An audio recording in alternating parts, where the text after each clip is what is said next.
Vamos abrir a palavra do Senhor.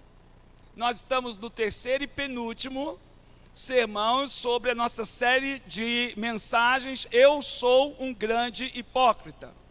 E hoje nós vamos ler o texto de Lucas capítulo 11. Nós somos o povo da cruz, esta é a hora do poder, é a hora da palavra do nosso Deus. Lucas capítulo 11, a partir do verso 29. É interessante que quando eu vou pregar, minha escola de pregação sempre me fala que eu devo ler poucos versículos e pensar o versículo principal. Mas quando eu preparei essa série de mensagens, eu descobri que é impossível ler pouco. Porque se tem um assunto que Jesus falou e falou muito, ultrapassando o seu período de limite de mensagens, foi o assunto hipocrisia. Todos os textos que Jesus trabalha hipocrisia são longos. E nós já examinamos 2 destes, vamos examinar mais um texto, e domingo que vem à noite vamos terminar essa série de mensagens. Então começa no versículo 24 do capítulo 11 e termina nos 2 primeiros versículos do capítulo 12. Como afluíssem as multidões, passou Jesus a dizer: esta é a geração perversa, pede sinal, mas nenhum sinal lhe será dado, senão o de Jonas. Porque, assim como Jonas foi sinal para os ninivitas, o Filho do Homem o será para esta geração. A rainha do sul se levantará no juízo com os homens dessa geração e os condenará, porque veio dos confins da terra para ouvir a sabedoria de Salomão. E eis aqui está quem é maior do que Salomão. Ninivitas se levantaram no juízo como esta geração e a condenarão, porque se arrependeram com a pregação de Jonas. E eis aqui está quem é maior do que Jonas. Ninguém, depois de acender uma candeia, a põe em lugar escondido, nem debaixo do alqueire, mas no velador, a fim de que os que entram vejam a luz. São os teus olhos a lâmpada do teu corpo, e os teus olhos, se os teus olhos forem bons, todo o teu corpo será luminoso. Mas se forem maus, o teu corpo ficará em trevas. Repara, pois, que a luz que há em ti não sejam trevas. Se, portanto, todo o teu corpo for luminoso, sem ter qualquer parte em trevas, será todo resplandecente, como a candeia quando te ilumina em plena luz. Ao falar Jesus estas palavras, um fariseu o convidou para ir comer com ele. Então, entrando, tomou lugar à mesa. O fariseu, porém, admirou-se ao ver que Jesus não se lavara primeiro. E disse: o Senhor, porém, lhes disse: vós, fariseus, limpais o exterior do copo e do prato, mas o vosso interior está cheio de rapina e perversidade. Insensatos, quem fez o exterior não é o mesmo que fez o interior? Antes dai a esmola do que tiverdes, e tudo vos será limpo. Mas ai de vós, fariseus, porque dais o dízimo da hortelã, da arruda e de todas as hortaliças, e desprezais a justiça e o amor de Deus. Devias, porém, fazer estas coisas sem omitir aquelas. Ai de vós, fariseus, porque gostais da primeira cadeira nas sinagogas e nas saudações nas praças. Ai de vós que sois como sepulturas invisíveis, sobre as quais os homens passam sem saber. Então, respondendo um dos intérpretes da lei, disse a Jesus: mestre, dizendo essas coisas também nos ofendes a nós outros. Mas ele respondeu: ai de vós também, intérpretes da lei, porque sobrecarregais os homens com fardos superiores às suas forças, mas vós mesmos nem com um dedo os tocais. Ai de vós, porque edificais os túmulos dos profetas que assassinaram seus pais. Assim sois testemunhas e aprovais com cumplicidade as obras de vossos pais, porque eles mataram os profetas e foram-lhes edificados túmulos. Por isso também diz a sabedoria de Deus: enviar-lhe-ei profetas e apóstolos, e alguns deles matarão e outros perseguirão, para que dessa geração se peçam contas do sangue dos profetas, derramado desde a fundação do mundo, desde o sangue de Abel até o de Zacarias, que foi assassinado entre o altar e a casa de Deus. Sim, eu vos afirmo, contas serão pedidas a esta geração. Ai de vós, intérpretes da lei, porque tomastes a chave da ciência. Contudo, vós mesmos não entrastes e impedistes os que estavam entrando. Saindo Jesus dali, passaram os escribas e fariseus a arguí-lo com veemência, procurando confundi-lo a respeito de muitos assuntos, com o intuito de tirar das suas próprias palavras motivos para acusar. Posto que milhares de pessoas se aglomeraram a ponto de uns aos outros se atropelarem, passou a Jesus a dizer, antes de tudo aos seus discípulos: acautelai-vos do fermento dos fariseus, que é a hipocrisia. Nada encoberto, presta atenção nesse versículo, irmãos, bem atenção, nada há encoberto que não venha a ser revelado, e o oculto que não venha a ser conhecido. Nada há encoberto que não venha a ser revelado, e oculto que não venha a ser conhecido. Que Deus abençoe a sua palavra nesta noite, amém. É um grande sermão de Jesus, e ele vai mexer no grande pecado dos fariseus, dos escribas, que eram intérpretes da lei, que se chamava hipocrisia.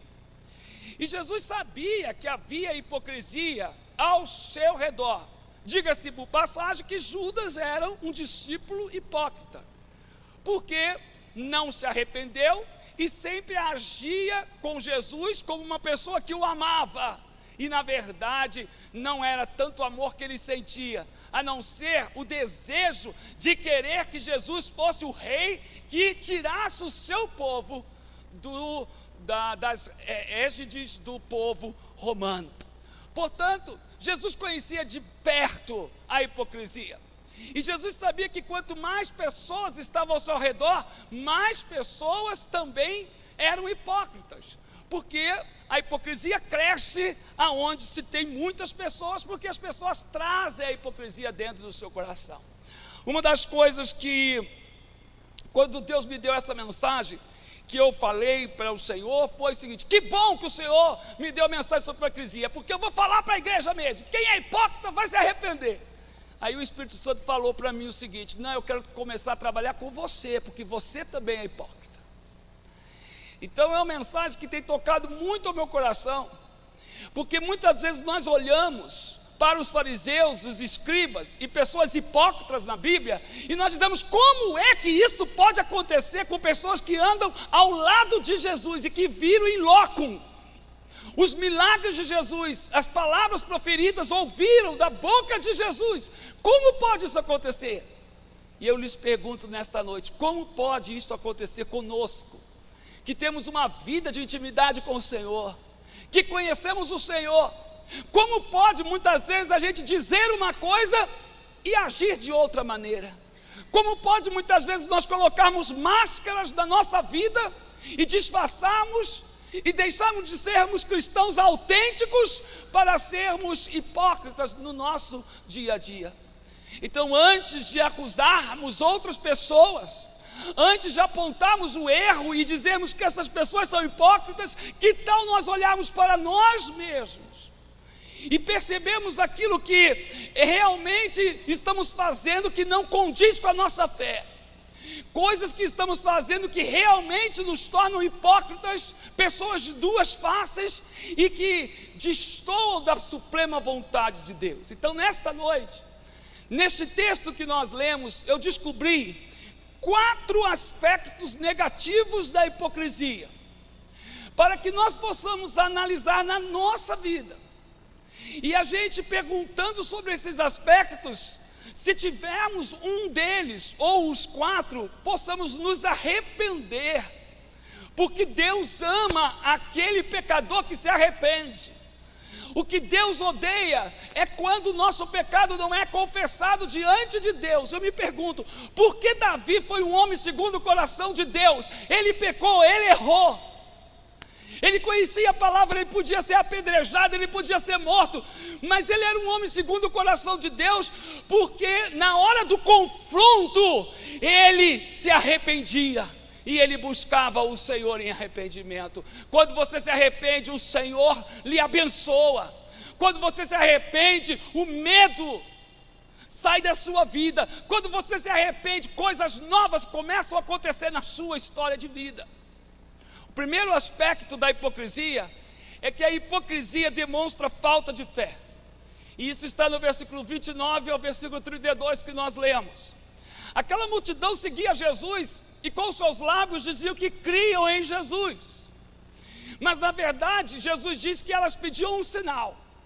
E elas queriam um sinal para crer em Jesus. E Jesus disse que nenhum sinal lhes seria dado, a não ser o sinal de Jonas.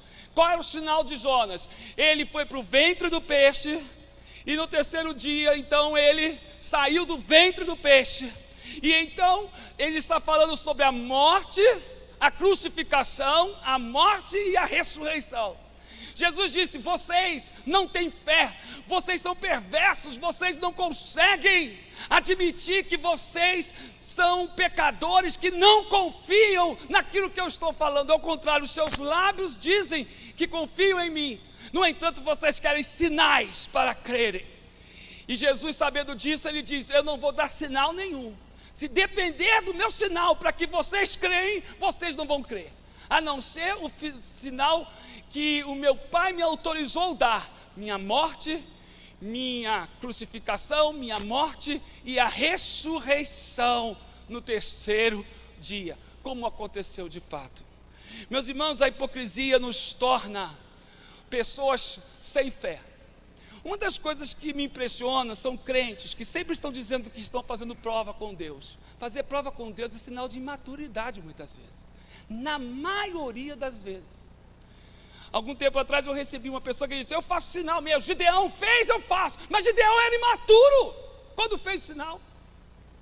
Na verdade, nós temos um aspecto negativo quando Gideão pega o novelo de lã, porque Gideão conhecia a Deus, e Gideão não precisava fazer aquela prova com Deus. Há coisas que nós pegamos como exemplos bíblicos, mas são exemplos que não deveríamos seguir. Estão na Bíblia para exatamente mostrar o que uma pessoa incrédula precisa fazer.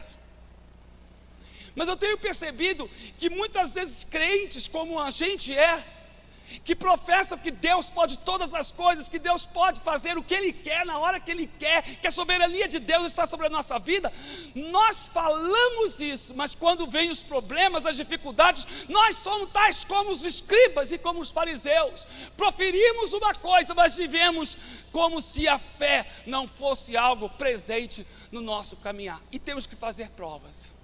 Agora eu quero dizer que provas é uma coisa muito, muito complicada.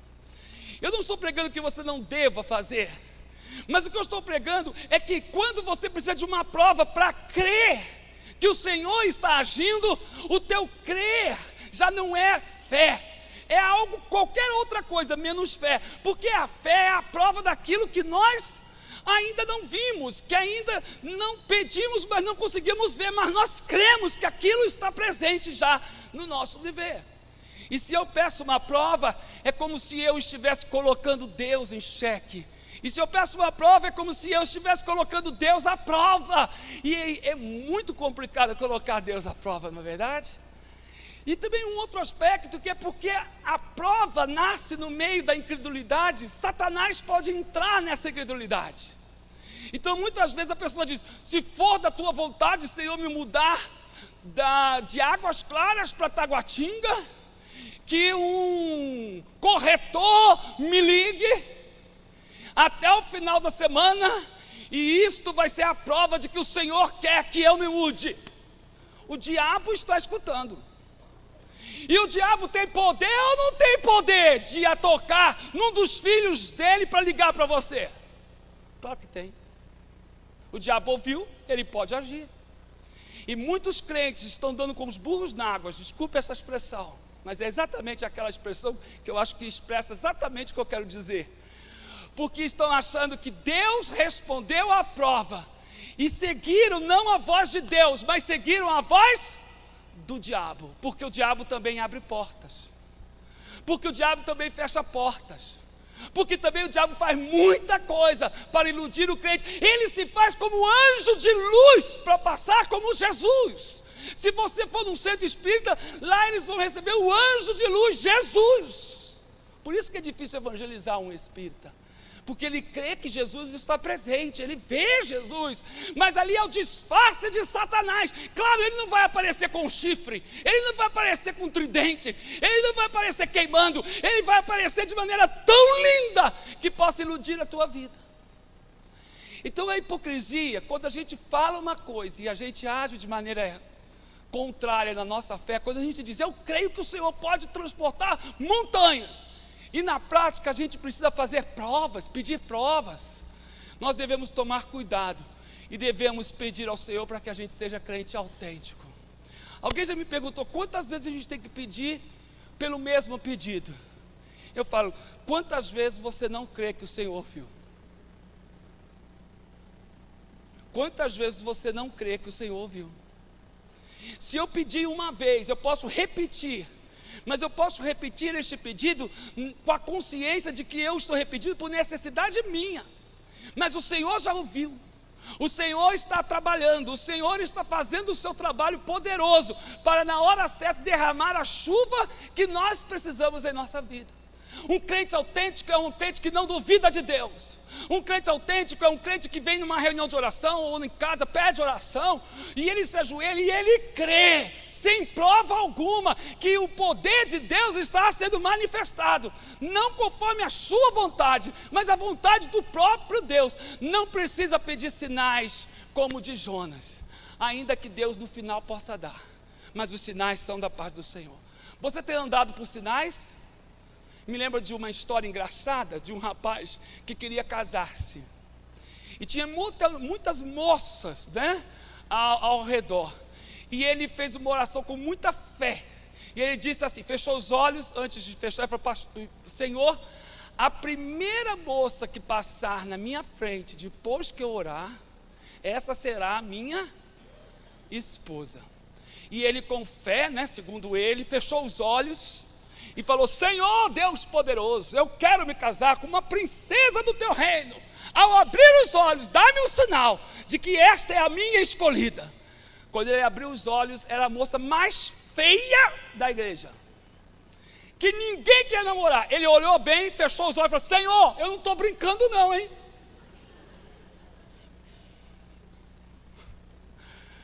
Sinais são complicados. Sinais são complicados. É igual aquele jovem e aquela jovem que estavam querendo ter uma intimidade que não era possível no namoro, só no casamento. E então vamos orar para ver se é da vontade de Deus. Senhor, é da tua vontade nós avançarmos o sinal ou não? Aí quando pararam de orar, a menina perguntou, e o que Deus falou? Ah, Deus falou que é da vontade dele a gente avançar o sinal. Porque a sua emoção, o seu desejo já estava pronto para ouvir a voz de torcida de Satanás na sua experiência de fé.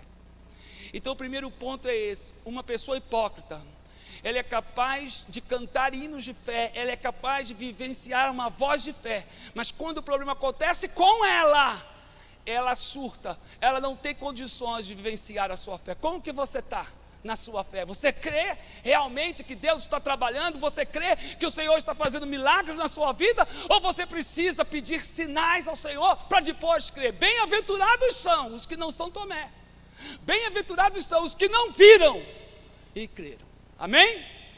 Segundo aspecto da hipocrisia, sempre o hipócrita acentua o exterior. Sempre o hipócrita acentua o exterior. Eu cresci perto, né, de uma denominação que o exterior, não que eles falam que o interior não seja importante, mas dão muita ênfase no exterior. E quando a gente dá muita ênfase ao exterior, a gente começa a ficar muito legalista. Então esta igreja que era perto da minha casa, no início não podia cortar o cabelo, não é? E o que eu acho pior, não é cortar o cabelo. Cabelo comprido é bonito, mas todas as moças desta igreja tomava banho e ia para a igreja, com o cabelo molhado. Então não cortava o cabelo, ia com o cabelo molhado para a igreja. Por isso que não tinha namorado. Quem namora uma moça de cabelo molhado? Ninguém namora uma moça de cabelo molhado. A gente quer cabelo com babyliss, com escova, com tudo direitinho, não é? Com bom perfume, com o cabelo arrumadinho. Depois que casa, aí pode relaxar um pouco. Para casar tem que gastar energia. A energia está cara agora, mas tem que gastar um pouco de energia.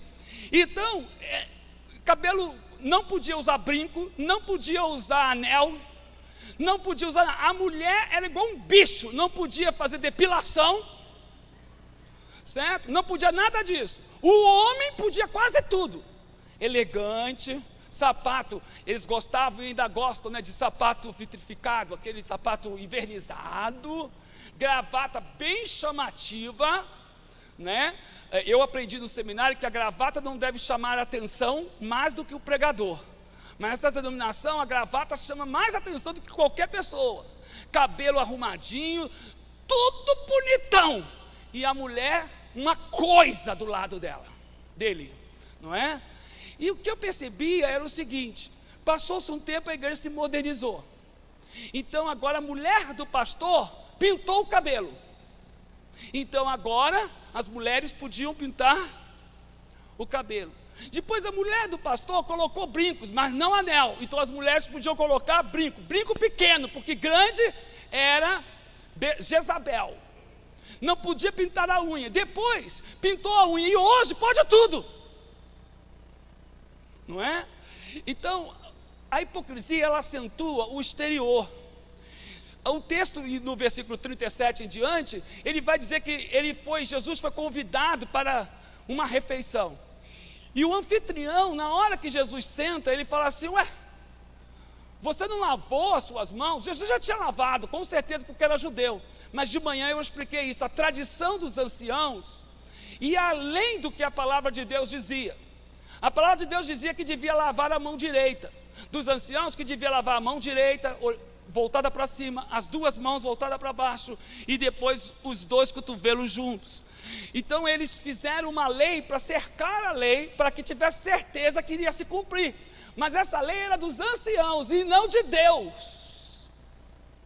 Então muitas coisas na Bíblia foram os homens que fizeram e não Deus. Como por exemplo, essa lei de lavar as mãos do jeito que os anciãos queriam. E Jesus não veio para obedecer homens, Jesus veio para obedecer o Senhor, o Pai dele.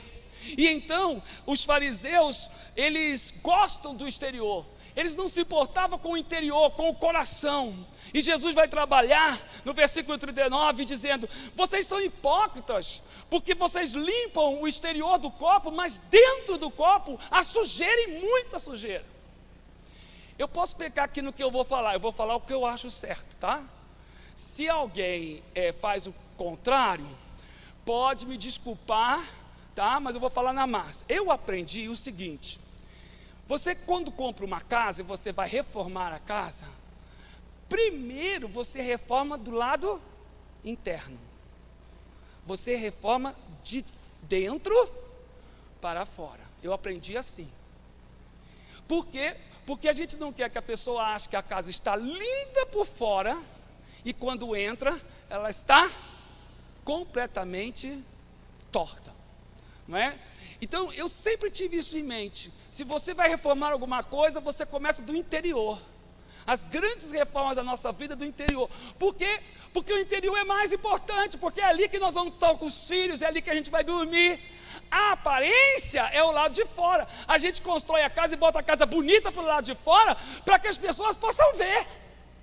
Mas o que é importante de fato é a casa por dentro. Jesus está falando exatamente isso. Olha, vocês estão tão preocupados com o exterior, que vocês não estão dando importância ao interior. Jesus não está descaracterizando o exterior. Jesus não está descaracterizando a embalagem. Jesus apenas está colocando uma ordem. Primeiro o interior e depois o exterior. Adianta uma mulher toda de cabelo comprido, de brinco, sem unha pintada, e ser uma peste para o seu marido? Adianta ficar essa mulher gritando em casa, para dando mau testemunho para os vizinhos? Adianta um homem de terno e gravata bonito, e em casa é um péssimo marido? Não, primeiro seja um bom marido, seja uma boa esposa, e depois você vai se vestir como uma crente deve se vestir, na liberdade do Espírito, mas com a sensatez de que tudo é lícito, mas nem tudo lhe convém. Mas nós temos que perceber essas coisas. E quando a gente dá ênfase ao exterior, não só a gente se torna hipócrita, mas as pessoas também percebem a hipocrisia. Uma das coisas interessantes é o seguinte: eu vou em casamentos, né, de pessoas que são de igrejas super legalistas, que eu acho muito interessante. É o seguinte: elas se vestem, as madrinhas, elas se vestem até aqui na gola, faz aquela roupa longa, tudo fechado, você não olha por trás. Você não olha por trás, porque no trás vai aqui, vai o rasgo até aqui, ou então a saia vem com um corte até aqui, porque é assim, quando a gente dá ênfase ao que é externo, as pessoas sempre têm um jeito de burlar o que é externo, porque a hipocrisia é assim, ela fecha tudo na frente e abre tudo na parte das costas. Todo hipócrita, ele tem duas caras. Ele é muito severo numa parte e ele é muito aberto em outra.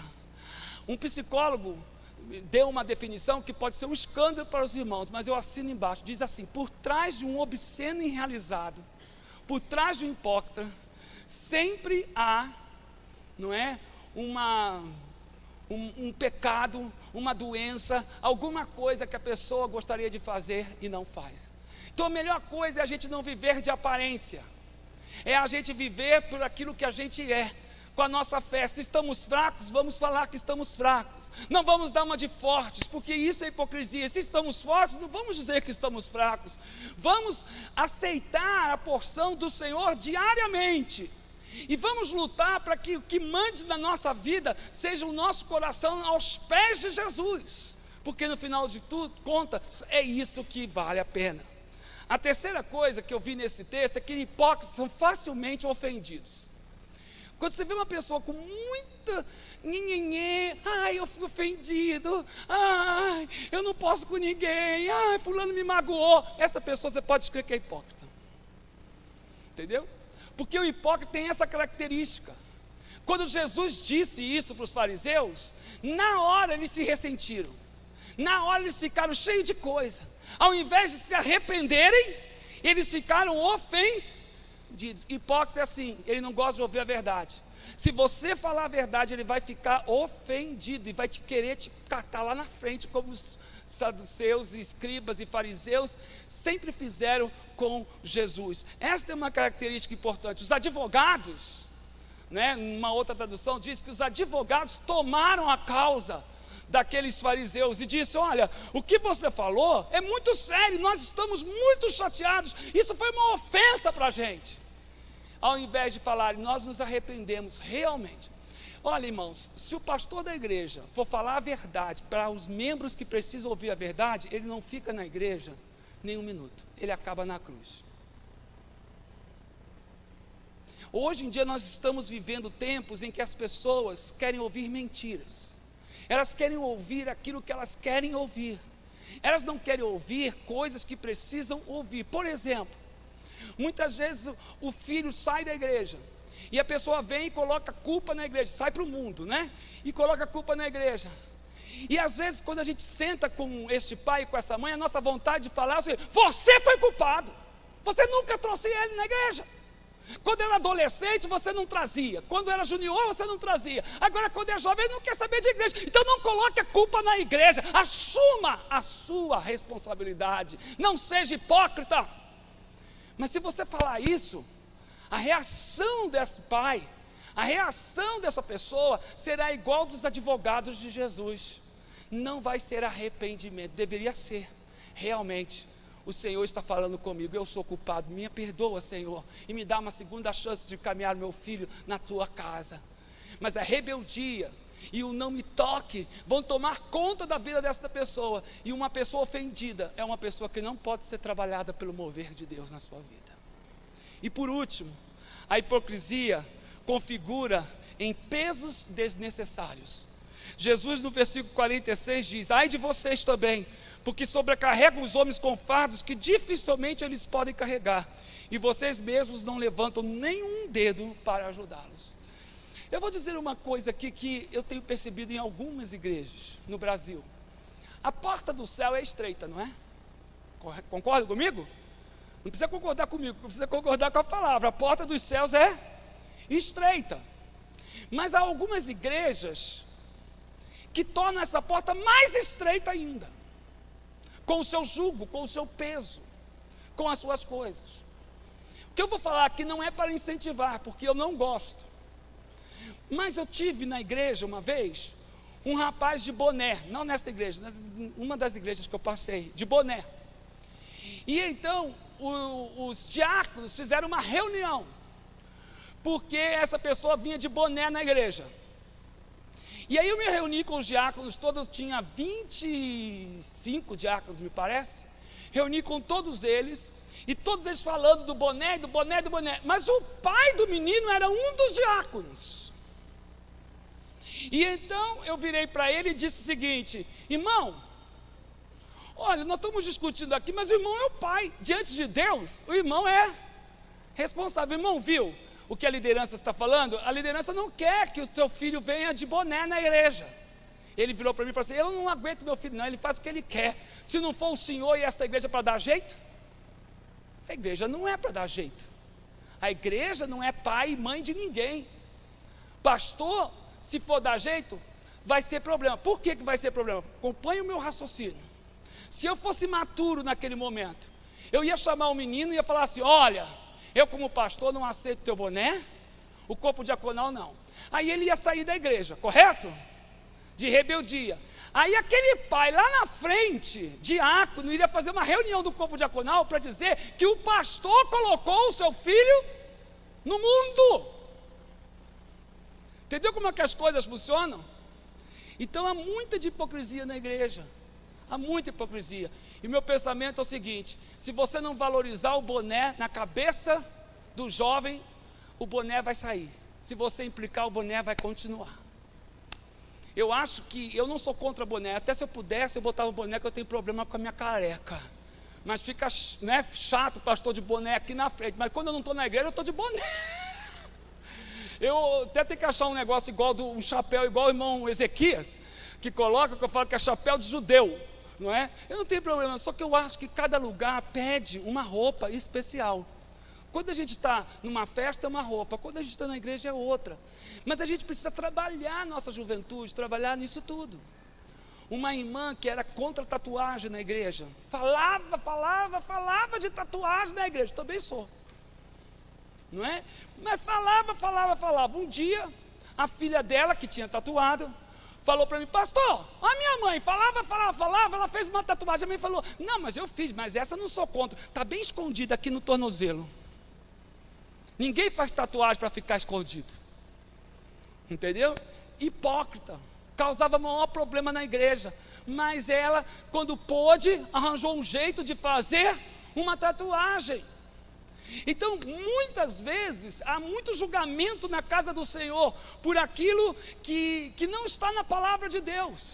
A palavra de Deus nos ensina a andarmos em liberdade. Tudo me é lícito, mas nem tudo me convém. Nossas regras precisam ser regras pautadas na palavra de Deus. E aquilo que a palavra de Deus não fala, nós devemos nos reunir e termos um parecer sensato. Mas o nosso jugo não pode ser maior do que o próprio jugo que a palavra de Deus nos coloca. Porque a palavra de Deus diz que o jugo do Senhor em Jesus é leve. E muitas pessoas não aguentam o peso da igreja local por tantas normas que precisa seguir. Eu não estou pregoando aqui que você pode ter uma liberdade e fazer tudo o que você quer. Mas o que eu estou dizendo é que você deve ter o parâmetro da palavra de Deus e não tradições da igreja. Por exemplo, uma tradição. quando eu era pequeno na igreja batista, as mulheres não podiam ir de biquíni, né? Nem tinha biquíni na época. Era maiô e em cima do maiô um short. Hoje, se uma menina da igreja for de maiô com short, vão pensar que ela está louca. Mas antes era normal, uma mulher santa andava assim. Depois caiu o short, ficou só o maiô. Depois caiu o maiô, foi biquíni de 2 peças. Caiu o biquíni de 2 peças. E agora espero que pare no biquíni, porque daqui a pouco vai ter micro biquíni e daqui a pouco topless, não é? Mas eu quero dizer que a gente pode questionar isso tudo, mas isso não está na Bíblia. Não há uma passagem sequer que diga o tamanho da tua roupa de banho. Mas o que há é que você tem que dar o teu testemunho cristão, não é verdade? Que você tem que ser reconhecido como uma mulher crente, na piscina, na praia ou em qualquer lugar. E você, homem, também tem que ser reconhecido como um homem cristão, através do seu coração, mas através também do seu exterior. Mas tem que ir nesta ordem: o teu coração tem que ser limpo, para que depois possa limpar o teu exterior. E quero terminar essa palavra falando sobre o aviso de Deus. E ele diz assim, o aviso de Deus: nada há encoberto que não será revelado, nem oculto que não será conhecido. Irmãos, os irmãos creem nisso? Eu entendo isso aqui o seguinte: uma pessoa que está no erro, que é hipócrita, e ela continua, Deus vai trazer à tona, para curá-la. Mas muitas vezes Deus traz à tona no meio da igreja, e isso serve de vergonha e estraga a vida dela todinha. Na verdade, estraga a vida dela todinha. Então a pior coisa é a gente andar com medo de ser exposto. A pior coisa é a gente andar com medo de que alguma coisa aconteça. Onde eu morava, nós tínhamos uma igreja. Onde eu pastoreava, nós tínhamos uma igreja. E um belo dia, o filho do pastor dava muito problema para o pastor. E ele fazia muitos negócios escusos. E um dia o pastor com a igreja, já tinha o quê? 1.500 membros, a igreja super lotada. O filho do pastor tocando no louvor. Entra um cobrador no meio da igreja gritando: falso, hipócrita, fica cantando aí. E eu quero que você pague, mostrava os cheques aqui. Eu quero que você... Aí o Jaco pegava: está endemoniado, está tudo endemoniado. O demônio fala mentira, o demônio fala mentira.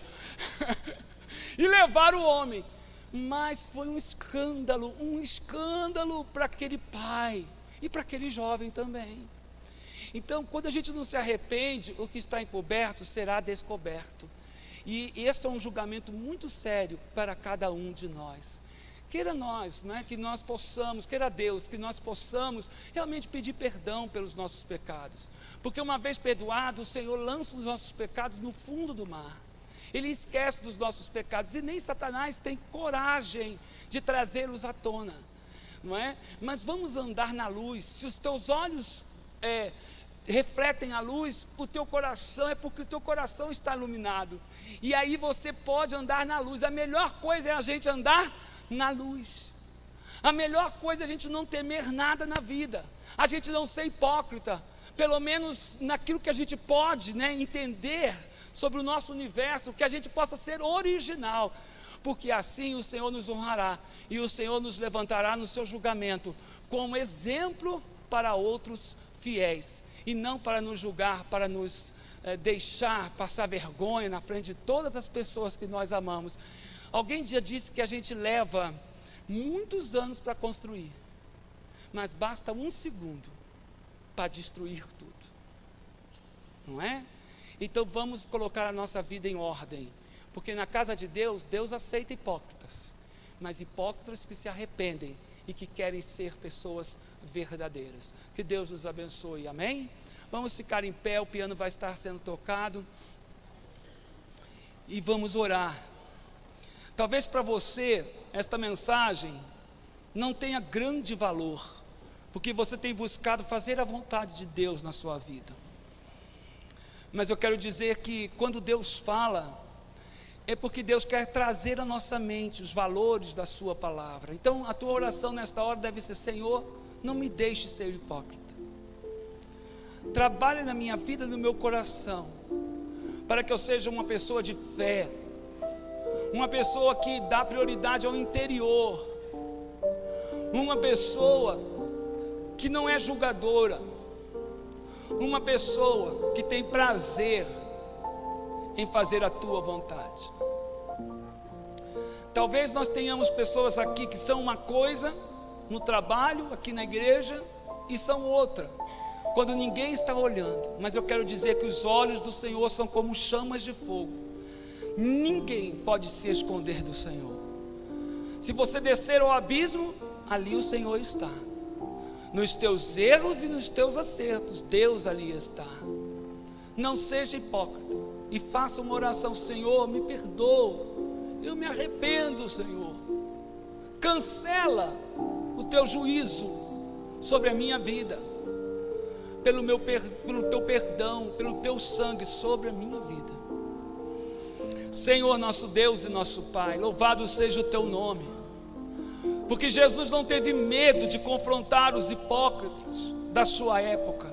É claro que ele chegou à cruz com isso, mas louvado seja o teu nome pela cruz, pela morte e ressurreição do Senhor Jesus, porque na força dele nós temos coragem para sermos verdadeiros e pagarmos o preço. Que o Senhor coloque no nosso coração fé, que o Senhor coloque no nosso coração a prioridade maior: ser antes de ter, antes de aparecer. Que tudo que venhamos a fazer possa ser realmente resultado de uma vida santa contigo, Senhor. Que o Senhor retire de nós todo julgamento com outras pessoas, e que o Senhor coloque em nós a sensibilidade de olharmos para nós mesmos e acharmos aquilo que precisa ser achado e reparado por Ti. Que a Tua igreja, Igreja Batista Esperança, possa crescer, Senhor Deus, na originalidade, na verdade, e que a hipocrisia, que porventura haja, Senhor, possa ser retirada do nosso meio, e que Jesus brilhe através dos crentes verdadeiros, que são chamados cristãos desta igreja. Nós oramos e entregamos a Tua palavra em nome de Jesus. Amém.